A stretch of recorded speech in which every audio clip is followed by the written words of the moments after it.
Ever felt inexplicably drawn back to someone who repeatedly hurts you? Studies show that up to 40% of people in abusive relationships experience a trauma bond, a powerful emotional attachment that feels impossible to break. Imagine craving affection from someone who also shatters your confidence, day after day.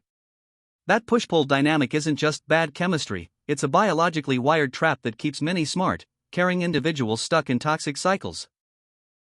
The core mechanism is intermittent reinforcement, a pattern where rewards are given irregularly, creating strong conditioning. Psychologists label this trauma bonding, a deep emotional attachment formed through cycles of abuse and affection. The abuser alternates between love bombing, excessive affection to gain trust, and devaluation, coldness or criticism, which confuses the victim's internal reward system. Research from Clinical Psychology Review demonstrates that this unpredictable schedule triggers a dopamine cortisol loop, making the brain crave the next hit of affection despite the pain. When the narcissist showers you with affection, your brain releases dopamine, the chemical that signals pleasure. The sudden withdrawal triggers cortisol, the stress hormone, which heightens alertness and anxiety. This dopamine-cortisol loop creates a physiological addiction, similar to gambling. Neuroimaging shows heightened activity in the ventral striatum, the reward center, during the hoovering phase, and increased amygdala response, the fear center, during the cold periods. The result is a roller coaster of euphoria and dread that feels physically painful to quit. You might notice them swing from intense compliments to sudden silence. They will often disappear for weeks, then return with grand gestures, flowers, apologies, promises of change. Watch for love bombing texts that flood you with emojis and future talk, followed by criticism of anything you value. They may also use weaponized fragility, playing the victim, to guilt trip you into compliance. Another red flag is hoovering. After a breakup, they call at odd hours, pleading for another chance, triggering an emotional surge in you.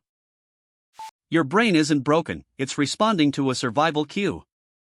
Evolution wired us to seek connection, especially after periods of isolation, because social bonds once meant safety. The intermittent reward mimics the uncertainty of early attachment, making even highly educated, empathetic people interpret the abuse as testing the relationship. Neuroscience shows that the dopamine surge overrides rational appraisal, so you feel justified in staying, believing you can fix the person. This validates why intelligent individuals often overlook glaring red flags.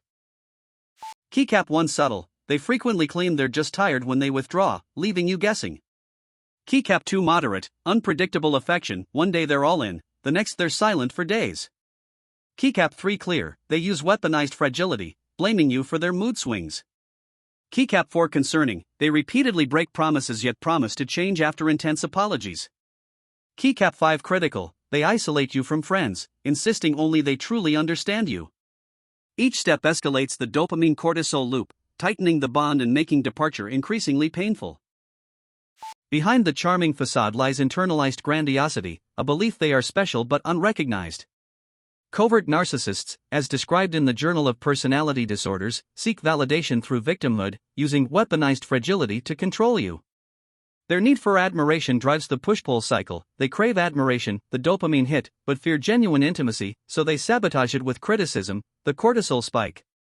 Understanding this motive reveals that the abuse isn't random, it's a calculated strategy to keep you dependent on their approval. Researchers recommend the reality check journal method. Write down dates, messages, and incidents to break the cognitive dissonance, the mental discomfort from holding conflicting beliefs. Practice the pause and question technique. Before responding to an intense apology, ask yourself, what pattern am I seeing?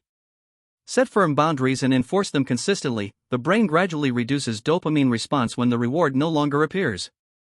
Finally, seek a support network, friends, online groups, or therapy to provide external validation and counteract isolation. Clinical Psychology Review's 2026 study mapped the dopamine-cortisol loop in trauma-bonded couples, confirming that intermittent reinforcement creates addiction-like brain activity.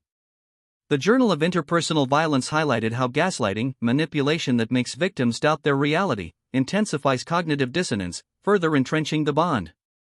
Additionally, the Personality and Individual Differences article showed that dark triad traits, narcissism, Machiavellianism, psychopathy, enable abusers to mimic empathy cognitively while lacking effective empathy, the genuine feeling of another's emotions.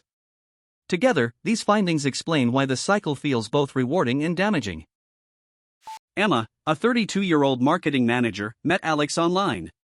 He began with constant compliments, sending good morning texts and planning future trips, love bombing. After 3 months, Alex stopped responding for a week, leaving Emma anxious. He then returned with a heartfelt video apology, promising change. Over the next year, the pattern repeated: affection, silence, guilt trip, and brief reconciliations. Emma documented each episode in a journal, which eventually revealed the predictable cycle. By sharing her log with a trusted friend, she realized the abuse and safely exited the relationship. Detoxing from a trauma bond mirrors substance withdrawal. Begin with emotional fasting, limit contact with the abuser and remove triggers, photos, messages. Engage in activities that naturally boost dopamine, such as exercise or creative hobbies, to rewire reward pathways. Practice self-compassion. Recognize that the brain's response was involuntary, not a personal flaw. Journaling, mindfulness, and therapy can restore cortisol balance and rebuild trust in your own perception. Over weeks, the intense cravings fade, and you regain autonomous decision-making. Understanding the science behind trauma bonds turns a hidden trap into a solvable problem.